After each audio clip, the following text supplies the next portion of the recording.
एक समय की बात है, झांसी और शिवपुरी के मध्य में करैरा नाम का एक गांव है।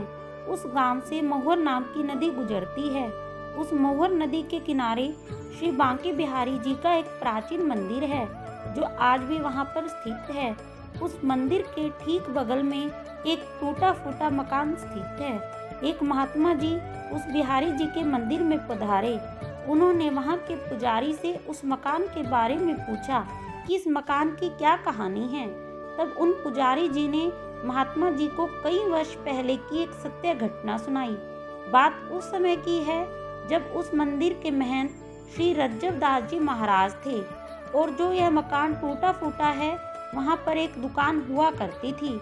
यहाँ पर एक गोही वैश्य जाति की बूढ़ी महिला रहती थी।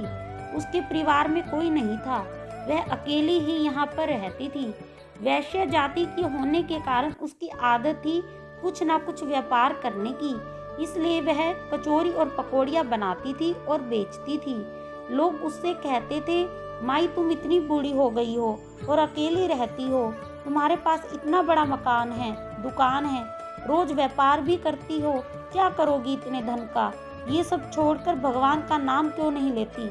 लेकिन वह बुढ़िया नहीं मानती और इसी प्रकार रोज कचौरी पकोड़े बना बना कर बेचती थी। एक दिन उसे रात्रि में सपना आया। उसने सपने में देखा कि वह मर चुकी है और लोग उसकी संपत्ति लूट लूट कर ले जा रहे हैं। सवेरे जागने पर उसे लगा कि कहीं सच में ही ऐसा ना हो जाए, क्योंकि मेरा तो कोई है नहीं, मेरे बाद तो ये सब संपत्ति लोग ही लूट कर ले जाएंगे। लोग ये सब लूटे, यह तो ठीक नहीं। ऐसा विचार करके वह बुढ़िया अपने गोही वैश्य समाज के लोगों के पास गई। उन सबसे सलाह करके उसने अपनी सारी संपत्ति बिहारी जी के मंदिर के नाम कर दी। इसके बाद वह बुढ़िया अपनी दुकानदारी छोड़कर बिहारी जी के मंदिर में ही निवास करने लगी, और मंदिर से ही उसे दोनों समय का भोजन भी मिल जाया करता था। अब उस बुढ़िया ने अपना सारा जीवन भगवान श्री कृष्ण को समर्पित कर दिया। वह सारे दिन मंदिर में बैठकर भगवान श्री कृष्ण की ही भक्ति किया करती थी। जो हाथ बेसन में सने रहते थे, उन हाथों से वह माला फेरती। जो आंखें ग्राहकों की प्रतीक्षा करती थी, वे आंखें अब भगवान को निहारती थी। उसकी पूरी जिंदगी बदल चुकी थी। गांव के सभी लोग अब उसे भक्तिन कह कह कर पुकारते थे। उस मंदिर के महंत श्री रज्जव दास जी महाराज थे, जो एक मितव्ययी व्यक्ति थे। एक दिन वह भक्तिन रात को हमेशा की तरह दूध पी रही थी। महंत जी ने देखा कि भक्तिन दूध पीते पीते कुछ चबा रही है। महंत जी ने पूछा, माई यह तुम दूध में क्या चबा रही हो? भक्तिन बोली, महाराज आप दूध में मेवा ज्यादा डाल देते हो, उसी को चबा रही हूँ। महंत जी ने सोचा, मैं और दूध में मेवा डालूं? मैं दूध में चीनी डाल दूं, वही बहुत है। महंत जी का माथा ठनका। दूसरे दिन उन्होंने देखा, दोपहर को भक्तिन की दाल जब परोसी गई तो दाल में घी तैरता हुआ दिखाई दिया। महंत जी ने पूछा, ये दाल में घी कहाँ से आया? भक्तिन बोली, महाराज आप ही तो दाल में घी डालकर लाते हो। महंत जी को लगा शायद बर्तन में पहले से ही घी गिर गया होगा। अब महंत जी रोज देखते, भक्तिन की रोटी और दाल में रोज घी दिखाई देता, और उसके दूध में मेवे भी बढ़ते जा रहे थे। साथ ही महंत जी की रसोई में घी और मेवों से भरे पात्र खाली होते जा रहे थे। महंत जी को कुछ समझ नहीं आ रहा था कि ये सारे पात्र कैसे खाली हो रहे हैं, क्योंकि उनके अलावा रसोई में कोई नहीं जाता, और रसोई की चाबी हमेशा महंत जी के पास ही रहती थी। एक दिन महंत जी भगवान की आरती कर रहे थे। उन्होंने देखा भगवान बिहारी जी के वस्त्र की बाहों पर घी लगा है। उन्होंने सोचा शायद आरती करते समय लग गया होगा। महंत जी ने उस वस्त्र को धोकर बिहारी जी को दूसरी पोशाक पहना दी। लेकिन दूसरे दिन उन्होंने देखा भगवान के दोनों हाथ घी में सने हुए हैं। अब महंत जी को विश्वास हो गया कि यही बिहारी जी भक्तिन को दूध में मेवे और दाल रोटी में घी डालकर देते हैं। महंत जी ने बिहारी जी से कहा, ग्वाल सिंहासन पैं पूजकें, भयो ठाकुर हूपे, ठगोरी ना छूटी, काहू को काज बने बिगड़े, ब्रिजराज तेरी यह चोरी ना छूटी। प्रभु आपकी ये चोरी की आदत अभी तक नहीं गई। प्रभु मैंने वो सब खाद्य सामग्री संतों की सेवा के लिए बचा रखी है, परंतु आप तो सब कुछ भक्तिन पर लुटा रही हैं, ये तो ठीक नहीं है। कभी कोई संतों की जमात आ गई तो मैं उनकी सेवा कैसे करूँगा। भगवान चुपचाप सुनते रहे, कुछ ना बोले, लेकिन भक्तिन के लिए उसी तरह घी और मेवे लुटाते रहे। महंत जी ने जो भी खाद्य सामग्री संतों की सेवा के लिए जमा करके रखी थी, वो सब धीरे धीरे खाली होने लगी। जब भगवान ने महंत जी की बात नहीं सुनी तो महंत जी को भगवान पर ही क्रोध आ गया, साथ ही उन्हें भक्तिन पर भी क्रोध आ रहा था। महंत जी ने सोचा, इस भक्तिन को मंदिर से ही निकाल देना चाहिए। महंत जी ने विचार किया, इसको निकालूं कैसे, कोई लांछन हो, कोई आरोप हो, तब तो इसे निकालूं। इस प्रकार महंत जी भक्तिन को मंदिर से निकालने का उपाय सोचने लगे।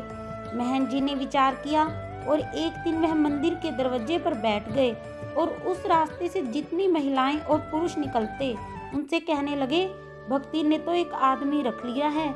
ऐसी बातें बहुत ही जल्दी फैलती हैं। गांव में यह बात फैल गई कि भक्ति ने एक आदमी रख लिया है। ऐसी बातें सुनकर गांव के लोग तरह तरह की बातें बनाने लगे। पूरे गांव में चर्चा हो गई। जब भक्ति को इस बारे में पता चला तो उसे बहुत बुरा लगा। गांव के लोग उसे तरह तरह की बातें सुनाने लगे। उसके ऊपर यह झूठा कलंक लगने से भक्तिन बहुत दुखी हो गई। उस दिन भक्तिन मंदिर नहीं गई, वह सीधे अपने गोही वैश्य समाज के लोगों के पास गई और उनसे कहा, मंदिर के महंत जी मुझ पर झूठा इल्जाम लगा रहे हैं। मैंने जो अपनी संपत्ति बिहारी जी के नाम कर दी है, मुझे वह वापस नहीं चाहिए, परंतु मुझे इस झूठे कलंक से मुक्ति दिलाएं। मैं भीख मांगकर अपना गुजारा कर लूंगी, परंतु अब मैं वहां उस मंदिर में नहीं जाऊंगी। भक्तिन की यह बात सुनकर गोही वैश्य समाज के सभी लोग भक्तिन के साथ हो लिए और मंदिर की तरफ चल पड़े। मंदिर में महंत जी ने दूर से ही देखा कि लोगों की बड़ी भारी भीड़ मंदिर की ओर चली आ रही है। महंत जी ने सोचा, आज तो कोई उत्सव भी नहीं है, फिर यह सभी लोग इधर क्यों आ रहे हैं। जब उन्होंने ध्यान से देखा, इस भीड़ में वह भक्तिन भी आ रही थी, तो महंत जी समझ गए कि यही भक्तिन इन सबको अपने साथ लेकर आ रही हैं, इसलिए वे भी उत्तर देने के लिए तैयार हो गए।